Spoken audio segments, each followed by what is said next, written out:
สบายดีFCเบิร์ดสุขุสุขนเนาะมื้อนี้เฮากลับมาทำงานอีกแล้วมาติดกะโหลกเพื่อนเพิ่นปูกระเบื้อง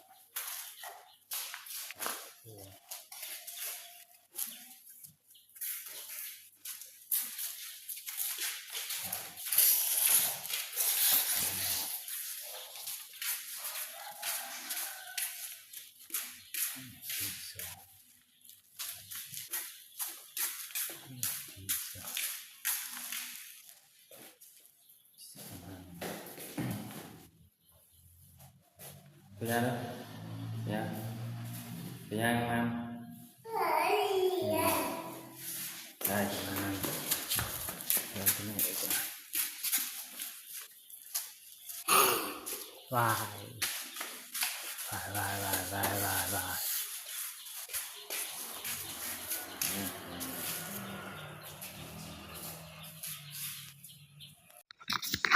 แบมเข้ามาลูกแบมตัวไปโอ้อาหารมันอยากไข่เลย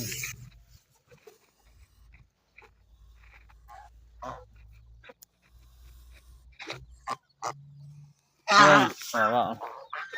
โอ้มันอยากไข่ใช่ไหมเอาเฮ้ยไม่ได้มาอะไรมันอย่างเป็นไก่แต่ว่ามาพี่ไอ้เอ้ยมาเข้ามา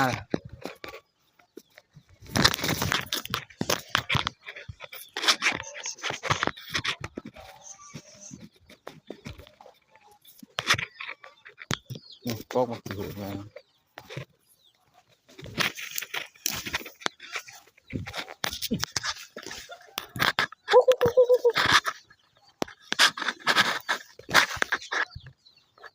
ไปรัดมันหัวไปรัดทั้งหัวไปไปรัดมันลุกรัดเขาก็ออกตัวหนึ่งมันออกนอกไปเลย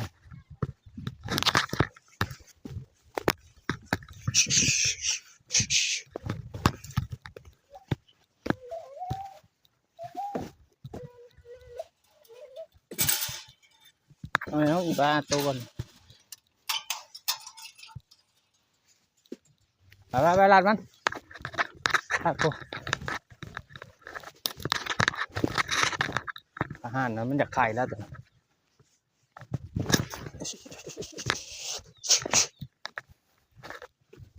มึงกูนี่ได้ยากเลย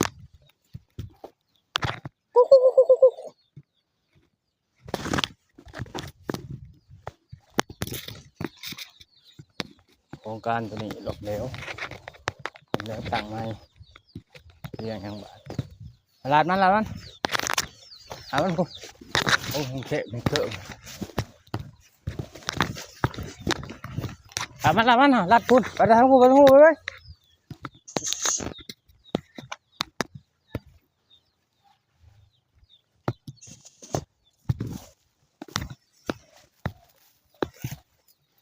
ลาดมันง่ายไล่มาได้ไหม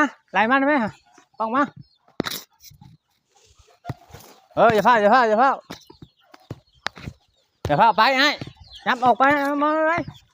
เล่นไปได้ไหมเล่นออกมาพี่ไปอยู่น้องผมไปอยู่น้องเลย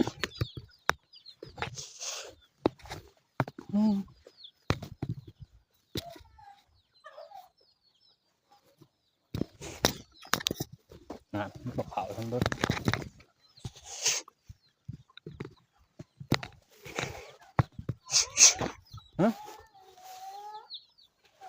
เดี๋ยวมันไปแม่ซ้ำแม่เลยไปเนี่ยเล่นใกล้อีกแล้วไล่มาละลูกไล่มาไปดิเบิดเลยบ่ไล่มาลูกมัน